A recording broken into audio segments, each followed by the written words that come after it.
शुरू आप बोलेंगे। नमस्कार साथियों।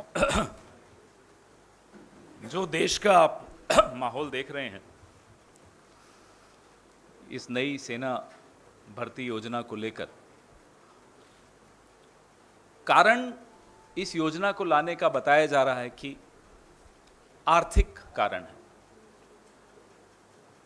कई लोगों से चर्चा की, विशेषज्ञों से चर्चा की, उसके पश्चात यह बात तो तय हो जाती है कि यह दिखाने को आर्थिक कारण हो सकते हैं,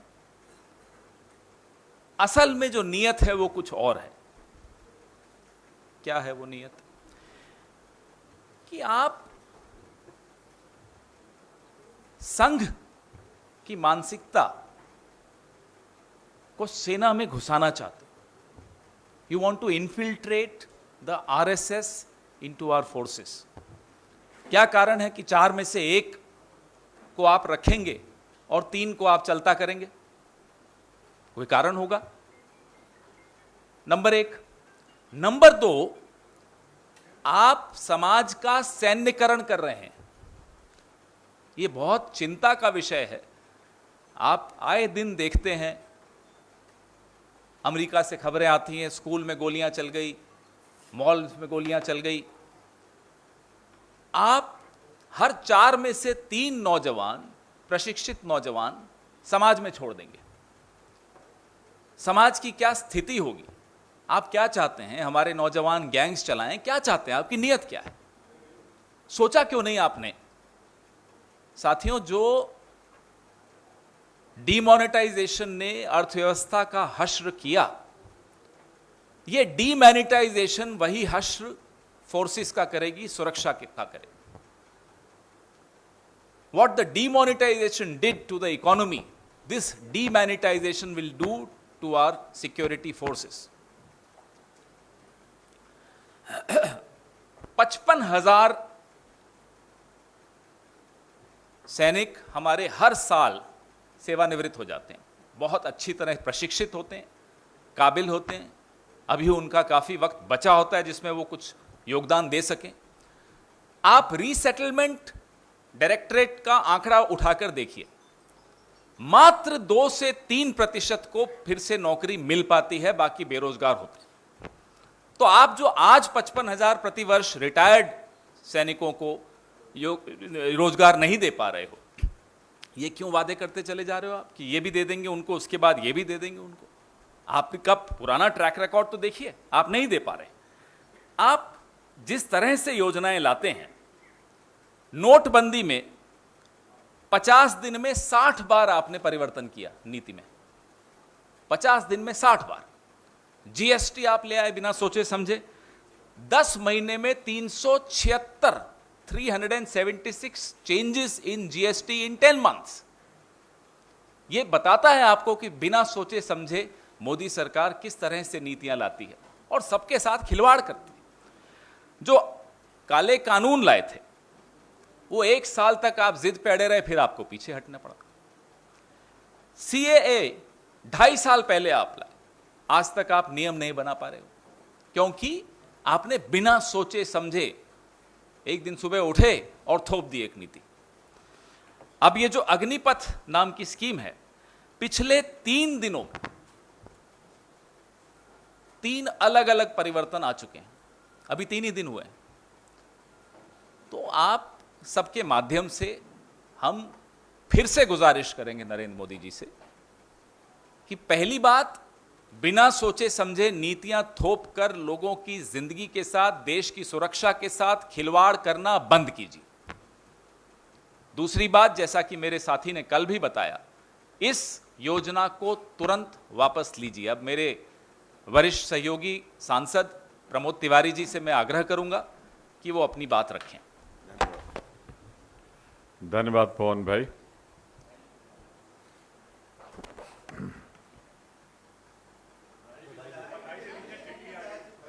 बधाई मुझे दे रहे हैं आप? हम दोनों को बधाई दे दीजिए। मैं आपको भी बधाई दे रहा हूं, खुद भी ले रहा हूं। ये पूछ लीजिएगा किस बात की बधाई है।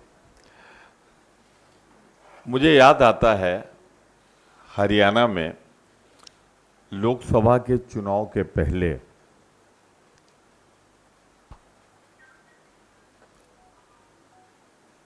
तत्कालीन मुख्यमंत्री गुजरात ने एक बहुत संवेदनशील विषय उठाया था, वन रैंक वन पेंशन का वायदा था, संकल्प था, और उसी में याद हो आप सबको तो जनरल वीके सिंह सक्रिय राजनीति में शामिल हुए थे। आज वास्तविक स्थिति क्या है? ये अग्निपथ लागू हो गया अगर, तो वन रैंक वन पेंशन का वादा हो जाएगा no rank no pension, only tension tension tension without direction.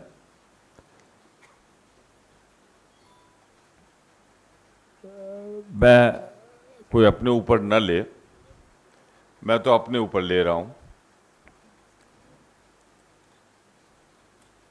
70-71 साल 72 साल का आदमी तो दावा करेगा कि मैं देश सेवा कर रहा हूं। मैं तो राज्यसभा में हूं, बहुत ऊंचे पदों पे संवैधानिक बैठे हुए लोग 71-72 साल में देश सेवा का संकल्प ले रहे हैं चरणों में बैठ के। वो काबिल है कि देश सेवा कर सकते हैं, पर हमारे हिंदुस्तान का नौजवान 22 साल 23 साल 24 साल का भूतपूर्व हो जाएगा। मैं आपसे आग्रह करूंगा, एक साधारण प्रेस कॉन्फ्रेंस मत लीजिए इसे। देश के युवाओं को बचाने की आप सबसे भी अपील करता हूं। कल्पना कीजिए कि एक 71 साल 72 साल का आदमी कह रहा है कि हां मैं देश की सेवा करूंगा, और 22 साल 23 साल 24 साल 25 साल 18 साल में भर्ती होगा, 4 साल बाद 22 साल 23 साल 24 साल घर चला जाएगा और वो रिटायर्ड होगा। विनम्र आग्रह है, बचा लीजिए देश के नौजवानों को, और नौजवान नहीं रहा तो देश नहीं रहेगा। इसमें एक चीज जरूर मैं कहना चाहता हूं, इन नौजवानों का बलिदान क्यों हो रहा है? वित्तीय बचत कर ली जाए, यानी कुछ साधन पैसे बचाए जाए, यही तो है ना कहा जा रहा है। अरे तब कहां थे जब हमारी खरबों की संपत्ति हम दो हमारे दो मुट्ठी भर लोगों को 1,000 गुना कम उस पर बेच रहे थे। हजारों गुना संपत्ति हवाले की जा रही थी, रेल, खेल, तेल,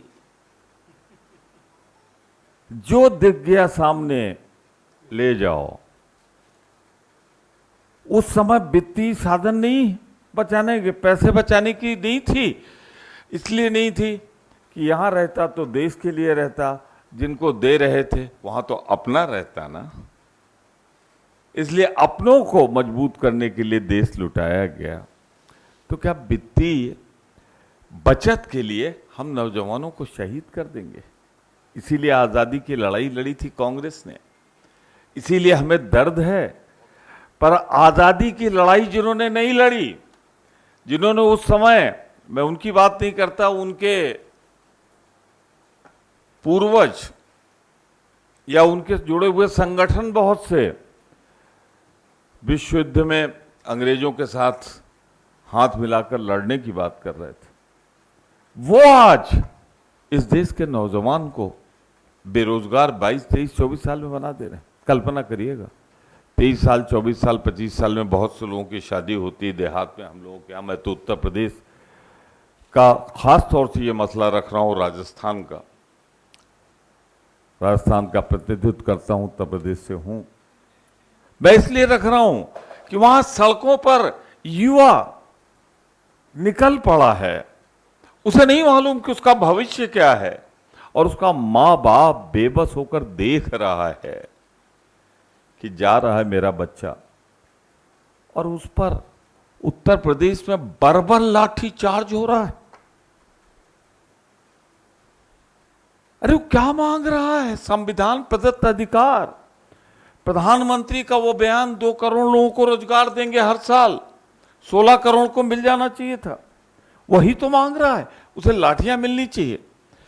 प्रधानमंत्री जी से मैं विनम्र अपील करूंगा, किसानों का आंदोलन 1 साल चला था, 700 हमारा परिवार का किसान शहीद हुआ था, तब चेते थे आप।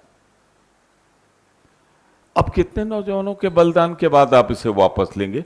राहुल जी ने कहा है, ठीक कहा, इसे वापस लेना चाहिए। 700 किसानों की शहादत के बाद उसको वापस लिया था, इसमें कितने नौजवानों को शहीद करने के बाद वापस लेने का इरादा?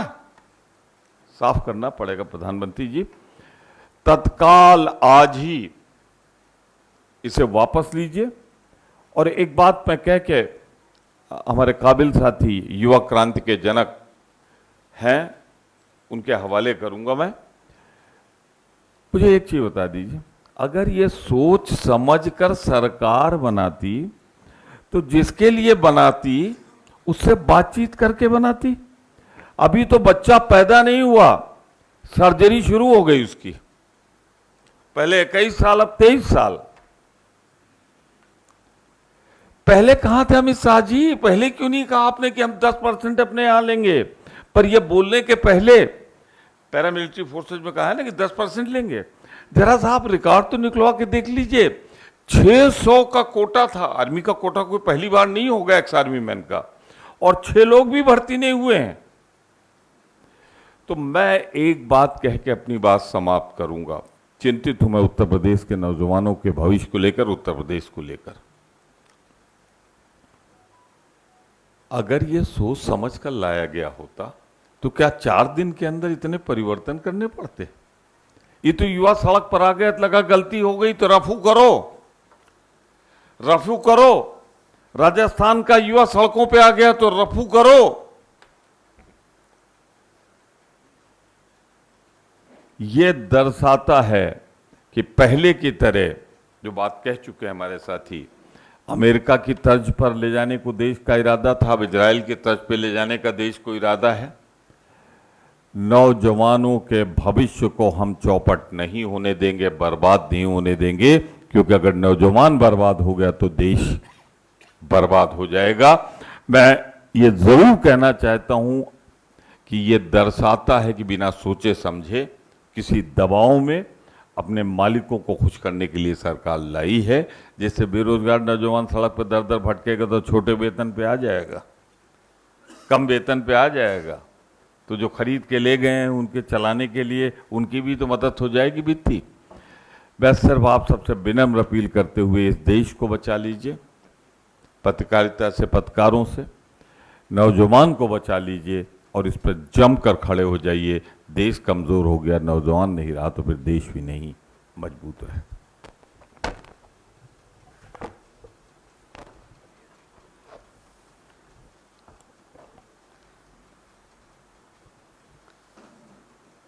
मीडिया के सभी साथियों और आपके चैनल के माध्यम से, आपके यूट्यूब चैनल के माध्यम से सुन रहे आप सभी दर्शकों का अभिनंदन करता हूं। और हमारे 2 वरिष्ठ साथियों ने न सिर्फ आज बल्कि लगातार जब से ये योजना घोषित की गई है भारतीय राष्ट्रीय कांग्रेस का पक्ष रख रहे हैं। मैं भारतीय राष्ट्रीय कांग्रेस का एक साधारण कार्यकर्ता हूं, उसके साथ साथ मैं बिहार का रहने वाला हूं। शायद ये पहला मौका है कि मैं आप तमाम लोगों के सामने स्पष्ट तरीके से यह बात रखना चाहता हूं कि मैं ऐसे परिवार से आता हूं, हमारे परिवार में रिश्तेदारी में 16 लोग आर्म फोर्सेस की नौकरी करते हैं। मैं ऐसे परिवार से आता हूं जिसको शहीद का परिवार कहा जाता है। इंसर्जेंसी में हमारे एक भाई की शहादत हुई है, उन्होंने अपना सर्वोच्च बलिदान दिया है। और आप सबके चैनल पे भी मैं यही देख रहा हूँ कि सब लोग यही कह रहे हैं कि सबसे ज़्यादा हिंसा बिहार में भड़क रही है। मैं इस बिंदु पे आपसे कुछ बात करना चाहता हूँ। पहली बात तो ये कि हम लोग मार्केटिंग नहीं करना जानते हैं। हमको लगता है कि सेना का, देश के सर्वोच्च सम्मान का, ये मार्केटिंग करने का चीज़ नहीं है। लेकिन आप एक एक मंत्रियों का बयान सुन करके देख लीजिए। जो लोग अग्निपथ योजना का फ़ायदा गिना रहे हैं, ऐसा लग रहा है कि कोई चीज़ वो बेचने की कोशिश कर रहे हैं। जैसे सेल्समैन की भाषा होती है ना, वाह मेगा बम्पर ऑफर चल रहा है, आपको 20 लाख रुपया भी मिल जाएगा, 4 साल में आप रिटायर भी हो जाएंगे, फिर आपको रिजर्वेशन भी मिल जाएगा। इस भाषा की मानसिकता को समझने का प्रयास कीजिए। ऐसा लगता है कि रेलवे स्टेशन के बाहर कोई चूहा मारने की दवा बेच रहा हो। साहब, आप मंत्री हैं, आप सबसे पहले देश की जनता को यह बताइए कि इस योजना की जरूरत क्या है। हर साल जब 50,000 से ज़्यादा भर्तियां और नियमित भर्तियां, जिसमें टीए भी है, डीए भी है, पेंशन भी है, सेंट्रल स्कूल में एडमिशन का भी प्रावधान है, रेलवे का भी टिकट मिलेगा, हवाई जहाज का भी टिकट मिलेगा, और अगर सर्वोच्च बलिदान आप देते हैं, आपको शहादत होती है, तो आपके परिवार का भी ख्याल रखा जाएगा। इन तमाम बातों को छोड़ करके मंत्री कह रहे हैं कि आपको 20 लाख रुपया मिल जाएगा इस उम्र में। ये वही भाषा नहीं है कि प्रधानमंत्री जी बोले थे कि काला धन वापस आ जाएगा तो आपके खाते में 15 लाख रुपया मिल जाएगा। मिल गया क्या 15 लाख रुपया? जिस खाते में 15 लाख रुपया मिलने वाला था ना, उसी खाते में 20 लाख रुपया भी मिलेगा। इस मानसिकता को समझने की ज़रूरत है, और इसीलिए हम लोग इस योजना की ज़रूरत पे सवाल उठा रहे हैं।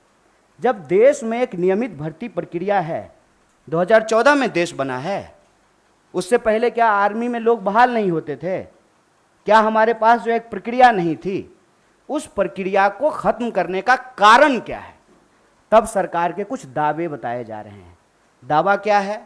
दावा यह है कि हम चाहते हैं कि हमारे देश के नौजवानों को रोजगार मिले। ये तो आप चाह रहे हैं, ये आप वादा भी कर चुके हैं कि हर साल आप 2 करोड़ नौकरी देंगे। उस 2 करोड़ नौकरी को छोड़ करके पीएमओ ने अभी ट्वीट किया कि हम 10 लाख रोजगार देंगे।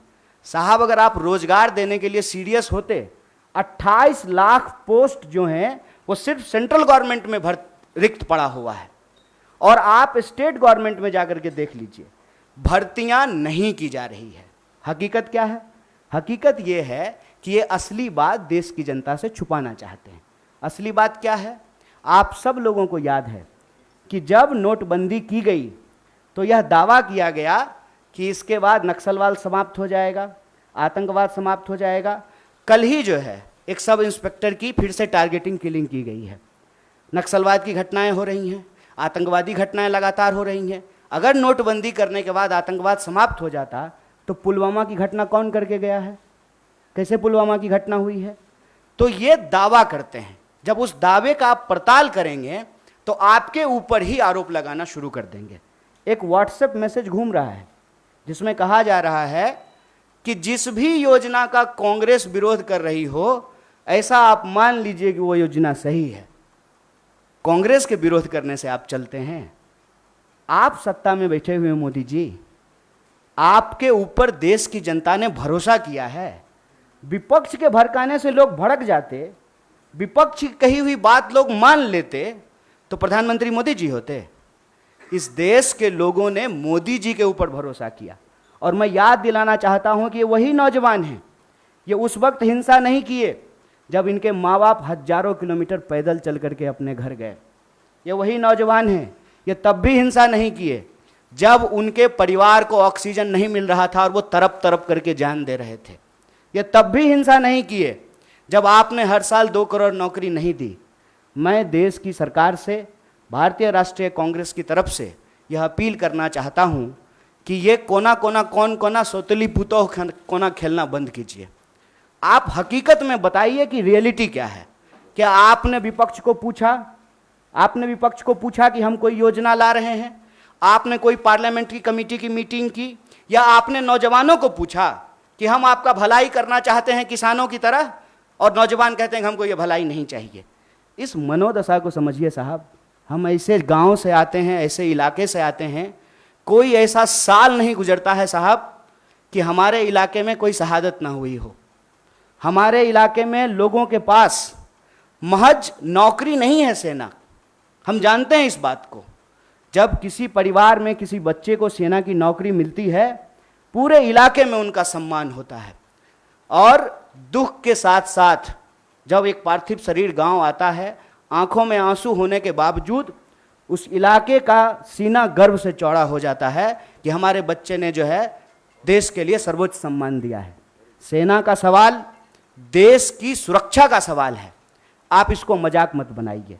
और एक बात हमारे साथी भी कह रहे हैं, आप तमाम मीडिया लोग भी इसको बोल रहे हैं कि उसमें से 25% लोगों को, साहब 25% नहीं, अप टू 25%, ध्यान रखिएगा, यह है सेल्समैन मेगा बम्पर ऑफर की मानसिकता। अप टू 25% क्या होता है, मतलब 25% की भी गारंटी नहीं है। यह मत समझिए आप कि उसमें से एक को दे ही देंगे नौकरी, बहुत चालाकी से टर्म्स एंड कंडीशन लिख दिया है, अप टू 25%। और इसमें ये कितना गंभीर है, इस गंभीरता का आप अंदाजा लगाइए कि अभी आए हुए 3 दिन हुए हैं घोषणा किए हुए, 2 मेजर अमेंडमेंट हो चुका है, और जो फायदा गिनाए जा रहे हैं वो फायदा तो पहले से है। सेना में, आर्म फोर्सेस में, पैरामिलिट्री में भर्ती होने की मैक्सिमम आयु 25 वर्ष है। 25 वर्ष से ज़्यादा में तो आप बहाल ही नहीं हो सकते हैं। उसके बाद अलग अलग रैंक पे आप कितना समय तक सेवा देंगे वो पहले से निर्धारित है। और जो लोग आर्मी की नौकरी समाप्त करके, सेवा समाप्त करके आते हैं, उनको अन्य जगहों पे सुविधाएं दी जाती है। भूतपूर्व सैनिकों को सुविधाएं दी जाती है, भूतपूर्व सैनिकों के परिवारों को सुविधाएं दी जाती है। और आप में से बहुत सारे लोग, मैं बहुत साधारण बात करता हूँ, मुझे लंबी चौड़ी बात करनी नहीं आती है, क्योंकि कहते हैं जाके पैर न फटे विवाई, वो का जाने पीड़ पड़ाई। हमको पता है कि आर्मी में कौन लोग जाते हैं। गृह मंत्री का बेटा आर्मी में नहीं जाएगा, वो बीसीसीआई का सेक्रेटरी बनेगा। हमको पता है कि वहाँ पे सेवा करने वाले कौन लोग होते हैं, गरीब किसान मजदूर के बच्चे होते हैं। कोई नेता का बाल बच्चा आर्मी में नहीं जाता है। जाता है, प्रधानमंत्री भी जाते हैं फोटो खिंचवाने के लिए। फोटो खिंचवाने के लिए वर्दी पहनना एक बात होता है, देश की भक्ति के लिए, सर्वोच्च सम्मान के लिए वर्दी पहनना दूसरी बात होती है। दीपावली में जाकर के मिठाई बांट देंगे, उसके बाद आकर के अग्निपथ योजना ला करके देश की जवानों का दिवाला निकाल देंगे। अग्निपथ योजना इस देश के नौजवानों को अग्नि में झोंकने की योजना है। इस योजना को सरकार को तुरंत वापस लेना चाहिए। और ये जो लॉलीपॉप वाली भाषा है ना, इस लॉलीपॉप की भाषाओं को बंद करना चाहिए। और जहाँ तक बिहार में हिंसा का सवाल है, सीधा सा एक कारण समझ लीजिए, ये नौजवान ना किसी के द्वारा लाए गए हैं, ना किसी के द्वारा बुलाए गए हैं। आप तमाम प्रबुद्ध पत्रकार यहाँ बैठे हुए हैं, कोई ऑर्गेनाइज्ड आंदोलन होता है, उसका स्वरूप अलग होता है। हम लोग 3 दिन से नहीं डिटेन हो रहे हैं यहाँ पे, हमारा ऑफिस छावनी नहीं बना हुआ है। हम लोग आते हैं, पुलिस पकड़ करके हमको ले जाती है, कोई हिंसा नहीं होती है, कुछ भी नहीं होता है। उसमें हिंसा क्यों हुआ है? क्योंकि वहाँ नौजवानों का सब्र जो है पानी सर से ऊपर चला गया है। और एक बात और जान लीजिए, जो हमारा बेरोजगारी दर है देश का, बिहार का बेरोजगारी दर डबल है साहब। जहां के मजदूर, बिहार का मजदूर जाता है ना हरियाणा और पंजाब में धान काटने के लिए, बिहार के ही लोग आते हैं ना दिल्ली में काम करने के लिए, बिहार के ही लोग जाते हैं ना महाराष्ट्र में काम करने के लिए। जहां एम्प्लॉयमेंट नहीं है वहां के लोग ऑलरेडी विस्थापित होते हैं। ये जो बच्चे हैं ये उस उम्मीद में अपने गांव में रह रहे हैं, दौड़ रहे हैं जाड़ा गर्मी बरसात, सड़कों पे, मैदानों में, रेत पे, कि इनको किसी दिन सेना में सेवा देने का मौका मिलेगा। ये मौका इनसे जब छीना जा रहा है तो इनका सब्र टूट गया है। लेकिन मैं इन तमाम नौजवानों से भी एक अपील करना चाहता हूँ, दोस्त, हम किसान के बच्चे हैं और हमारे माँ बाप ने इस सरकार को झुकाया है, इस सरकार को बताया है कि ये देश गांधी का देश है और गांधी के देश में सत्य और अहिंसा से ही कोई लड़ाई जीती जा सकती है। इसीलिए भारतीय राष्ट्रीय कांग्रेस की तरफ से इस आंदोलन का पूर्णतः समर्थन करते हुए सरकार से यह अपील करते हैं कि इसको वापस लीजिए और नौजवानों से अपील करते हैं कि देश की संपत्ति को मत जलाइए, मत जलाइए, क्योंकि कल को आपको वही संपत्ति इसी प्रधानमंत्री से बचाना भी है। क्योंकि देश की संपत्ति ये दोस्त को बेचने वाले हैं। ये हमारे आपके टैक्स के पैसे की संपत्ति है, इसकी रक्षा कीजिए, सत्य और अहिंसा के रास्ते पे चलिए। और किसानों ने 700 लोगों की शहादत देने के बाद 1 साल से ज़्यादा आंदोलन चलाया, शांतिपूर्ण तरीके से चलाया। तमाम तरह के आरोप लगाए गए, जैसे आज आपके आंदोलन को कहते हैं उपद्रवी, तोड़फोड़ करने वाले, हिंसा करने वाले। ये कहाँ से आ गए, कैसे आ गए, कौन है इसके लिए जिम्मेवार? और विपक्ष के माथे पर मत खेलिए। विपक्ष की बात जनता अगर सुन रही होती तो आप देश के प्रधानमंत्री नहीं होते। इसलिए प्रधानमंत्री होने के चलते मैं आपसे अपील करता हूं कि इस योजना को आप वापस लीजिए। बहुत बहुत धन्यवाद, बहुत बहुत शुक्रिया।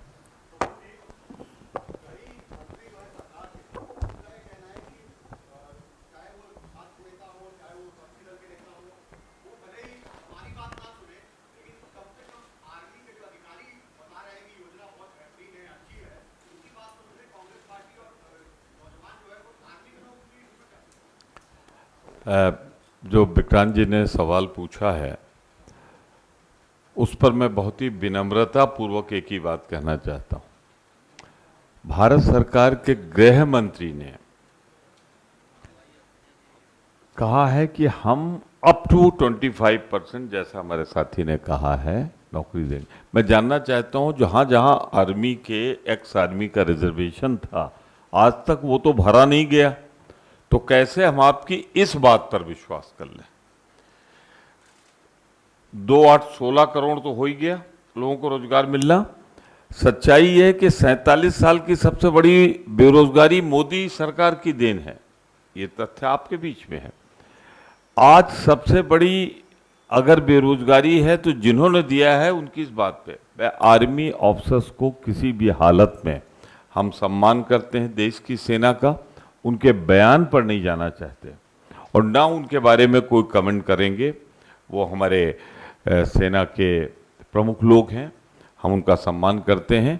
पर इतना जरूर कहना चाहता हूं, जितना मैंने चैनल्स में देखा है, किसी ने ये गारंटी नहीं दी है कि जो 75% निकल रहे हैं उनको हम संभाल लें। उन्होंने कहा है हमारे पास जो 25% आएंगे वो तो 25% प्रशिक्षु होंगे, आर्मी में होंगे, लेकिन 75% के बारे में किसी आर्मी के प्रमुख ने, एयरफोर्स के प्रमुख ने, नेवल प्रमुख ने कोई गारंटी नहीं दी है। तो सवाल जहां से शुरू हुआ था वहीं फिर है अभी कि क्या होगा इन 75% का, और 75% का सवाल लेकर ही हम आपके बीच में खड़े हुए हैं। अमित शाह जी बाद में इसलिए बोलना पड़ा कि आग लगी है तो एक बाल्टी पानी डालो, पर आग बड़ी भयंकर है, बड़ी है, वो एक बाल्टी से बुझने वाली नहीं। क्योंकि सबको मालूम है कि आपके यहाँ भर्तियां तो हो गई हैं, अब पैदल लोग चल रहे हैं महाराष्ट्र से, नागपुर से। आज ही देखिए ना, आप ही के चैनल ने, आप ही के अखबारों में देखा है कि जो भर्तियां हो गई हैं उनकी ज्वाइनिंग नहीं करा रहे हैं।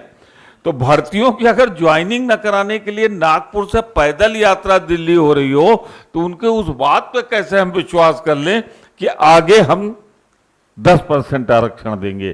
पहले जो भर्ती है उनको तो देख लो। ये आपके सवाल का जवाब है। एक चीज स्वर में स्वर मिलाते हुए अपने साथी का, हमारे इंचार्ज का, नौजवान हमारे लिए बहुत कीमती है, बहुत कीमती। उनकी जान बहुत कीमती, वो भारत माता की संतान है। उनसे एक ही आग्रह करूंगा कि सरकार को जितना हम जानते हैं उतना शायद अपने अनुभव के आधार पे आप नहीं जानते। ये आपके बीच में वैसे ही अराजक तत्वों को डाल देगी जैसा उसने किसान आंदोलन में किया था, और हिंसा फैलाएगी। अब आप सबके सामने है, कहाँ है वो जिनकी फोटो खींची थी प्रधानमंत्री जी और तमाम लोगों के साथ और जो चढ़ गए थे लाल किले पे? अब तो इस दुनिया में भी नहीं। तो सिर्फ इसका ही ख्याल न रखें, किसी भी हालत को, आंदोलन को हिंसात्मक न होने देंगे, ये हाथ जोड़कर विनम्र अपील है। और दूसरा, इस बात का भी ख्याल रखें कि इस सरकार का पुराना इतिहास और चाल चलन देखते हुए, चाल चलन पे बहुत कुछ अपराध पे आधारित होता है। किसान आंदोलन में जैसे बीच में डाल दिया था, आपके बीच में डाल के अगर वो हिंसा कराएं तो उस पर भी नजर रखिए।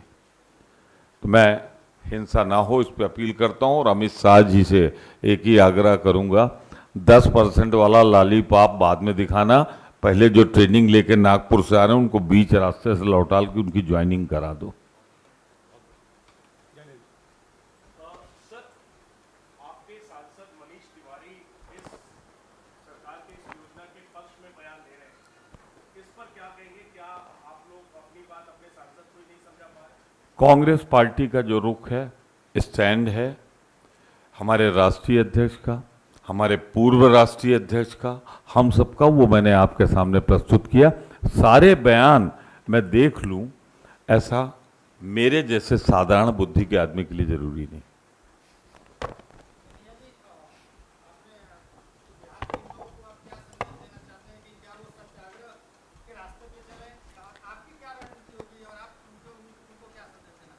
देखिए, हालांकि ये जो है ना, मैं देख रहा हूँ कि टीवी मीडिया रिपोर्टिंग में और कई जगह इस बात को बार बार हाईलाइट किया जाता है कि बिहार में आंदोलन हो रहा है।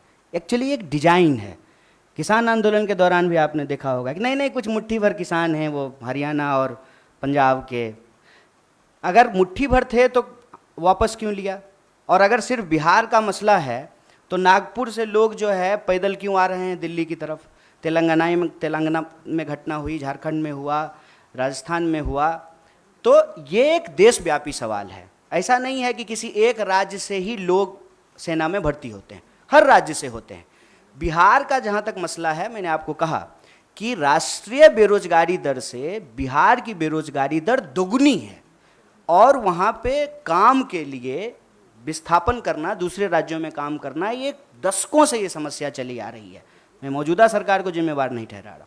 इसकी वजह से क्या हुआ है कि जो एक आखिरी उम्मीद कहते हैं नौजवानों का कि हमको सर्वोच्च बलिदान देने का मौका मिलेगा, सेना में सेवा करने का मौका मिलेगा, और बहुत कुछ निर्भर करता है साहब। मैं बहुत सारी चीज़ें बोलना नहीं चाहता हूँ।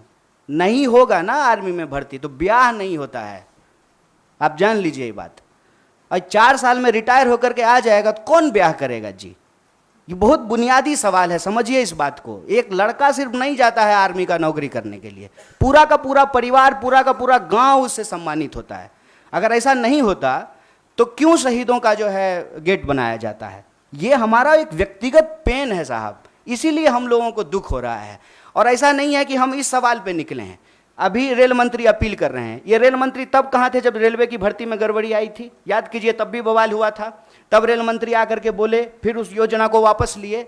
तो बेसिकली क्या है ना कि प्रधानमंत्री जी खुद को समझते हैं डॉक्टर डैंग, और हम लोगों को समझते हैं पिंजरे में बंद चूहा। तो जब मन करे तब जो है ना इंजेक्शन लगाना शुरू कर देते हैं, टेस्ट करते हैं कि कितना उछला, कितना जो है अनसीरियस चीज है। आप समझिए तो 2 दिन आंदोलन हो गया, कई ट्रेनें जल गई, हिंसा हो गई, तब कह रहे हैं कि नहीं नहीं नहीं, इस बार जो है 2 साल एज बढ़ा देंगे। तो सो रहे थे। कहता तो है कि जगते रहते हैं, आप सोते ही नहीं हैं। तो उस वक्त बहाली जब आप निकाल रहे थे तो आपको समझ में नहीं आया था। ये सीरियस नहीं है। दूसरा बात है कि झूठ बोलते हैं और सब मंत्री लोग को लगा देंगे कि तुम जरा प्रोडक्ट बेच करके आओ, तो ले लो, खरीद लो, बेच लो, फायदे फिर। अरे क्या मानसिकता है ये? आप देश चला रहे हैं ना, देश की वस्तु स्थिति बताइए। आप बताइए कि आर्थिक हालत ये है कि ऑलरेडी अमेरिका रिसेशन अनाउंस करने वाला है, और आप नोटबंदी के बाद रिजर्व बैंक का जो रिजर्व पैसा है वो निकाल लिए हैं 8,500 करोड़ का विमान खरीदने के लिए। और ठीक कहा ना इन्होंने कि 71 साल में ये देश सेवा करने का दावा कर रहे हैं। मैं प्रधानमंत्री को कुछ बोल ही नहीं रहा हूँ। हाँ न, मैं तो ले सकता हूँ, मैं डरता थोड़ी हूँ। हाँ वही कह रहे हैं, क्यों नहीं ले सकते हैं कि आप सेवा कर सकते हैं और हम सेवा के लायक नहीं हैं। और उस ड्रोन का क्या हुआ जिससे वो कहीं देश में गड़बड़ी देख लेते हैं ड्रोन से आजकल? तो ड्रोन क्या था? छुट्टी पे था कि उसका बैटरी खराब हो गया था? क्यों नहीं ड्रोन भेज करके देख लिए कि क्या हो रहा है देश में? बात यह है कि ये जानबूझ करके हिंसा भड़काते हैं। मेरा इस बात पे जोर है, और वो इस बात को अपने व्हाट्सएप के इको चैम्बर से फैलाते हैं कि मोदी जी का अवतार इस देश का भला करना चाहता है। और ये जो बिका हुआ विपक्ष है वो चाहता ही नहीं है कि इस देश का भला हो। देखिए, मोदी जी किसानों का भला करना चाहते थे, किसान को भलाई लेने ही नहीं दिया। अब जवानों का भला करना चाहते हैं, ये जवानों को भलाई नहीं लेने देना चाहता है। विपक्ष हमको इतना सुनता है, विपक्ष को इतना बिहार की किसी भी जनता को कोई संदेश देने का जरूरत नहीं है। बिहार ऐसा जगह है, सुन लीजिए साहब, मोहनदास करमचंद आए थे, हमने गांधी बना करके भेजा वहां से उनको।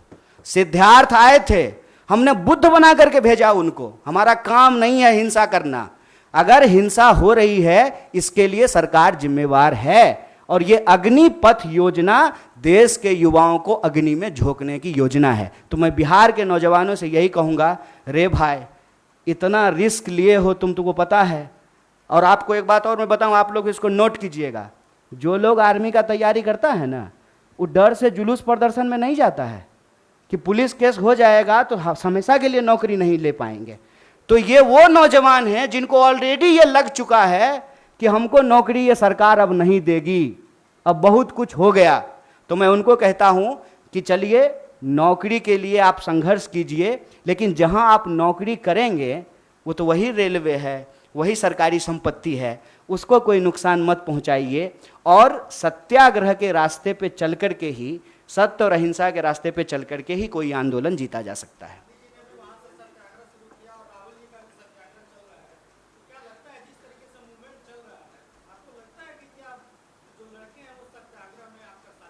देखिए, हम ज्योतिषी तो नहीं हैं, और ये किसी को नहीं लग रहा था कि किसान आंदोलन के बाद जो है कृषि बिल वापस होगा।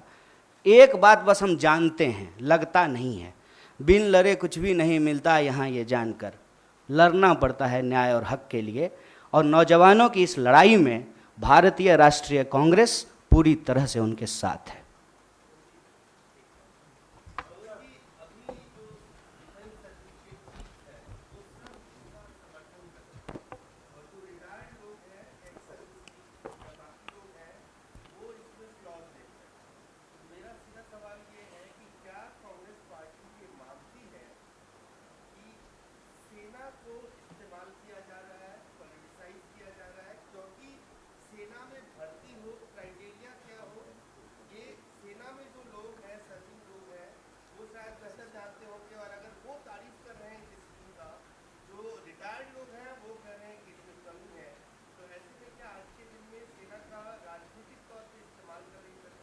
मैंने बहुत विनम्रता से पहले भी कहा है और दोहरा रहा हूँ, मैं सेना का सम्मान करता हूँ। गौरवशाली भारत की शानदार सेना है हमारी, उस पर तो मैं कोई प्रतिक्रिया नहीं व्यक्त करूँगा। लेकिन जिन्होंने अपना जीवन सेना में लगाया, बड़े बड़े मेडल जिन्हें मिले देश की रक्षा के लिए, जिन्होंने अंग भंग हुए, आज भी वो मैं कहूँगा फिजिकली चैलेंज, इस तरह से नया वर्ड दिव्यांग है, वो जीवन जो व्यतीत कर रहे हैं, वो भी भारतीय सेना से आए हैं। और उसमें वो लोग भी हैं, मैं जोर दे रहा हूँ, वो लोग भी हैं जो कल तक भारतीय जनता पार्टी सरकार की हर बात का समर्थन करते थे।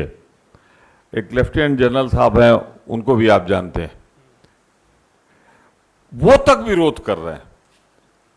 तो वो अब सेना के अनुशासन से मुक्त हो चुके हैं, देश के अनुशासन में बंधे हैं, और जो अनुशासन में होता है उसकी भाषा फर्क होती है। तो मैं भारतीय सेना का सम्मान करते हुए इतना कहना चाहता हूं कि जो रिटायर्ड या सेवा जिन्होंने अपना जीवन दिया आर्मी के लिए, वो जो कह रहे हैं उस बात में दम है, क्योंकि वो बेहतर हमसे आपसे जानते हैं। और दूसरा बात, फिर सब 25% की बात कर रहे हैं, 1/4 की, 3/4 के बारे में तो कोई बोल ही नहीं रहा है, हम 3/4 के लिए बोल रहे हैं।